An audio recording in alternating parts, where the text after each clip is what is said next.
السلام علیکم، میرا نام ہے ذیشان دیا راجپوت۔ میری بہنوں اور میرے بھائیوں، کیا جنات ہمارے گھروں میں موجود ہوتے ہیں؟ قرآن و سنت کی روشنی میں اس کو جاننے کی کوشش کرتے ہیں۔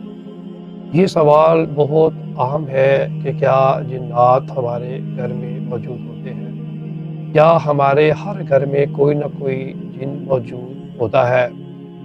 اسی سوال سے لوگوں کے دلوں میں بے وجہ کا خوف پیدا کیا جاتا ہے، حالانکہ قرآن و سنت اس بارے میں بہت متوازن اور سادہ رہنمائی دیتے ہیں۔ قرآن ہمیں یہ اصول دیتا ہے کہ انسان کی زندگی اللہ کے حکم اور اللہ کی حفاظت میں ہے۔ گھر ہو یا باہر، دن ہو یا رات، اصل فرق یاد الہی کا ہوتا ہے، نہ کہ کسی پوشیدہ مخلوق کے بسنے کا ہوتا ہے۔ اللہ آپ کا حامی و ناصر ہو۔ السلام علیکم۔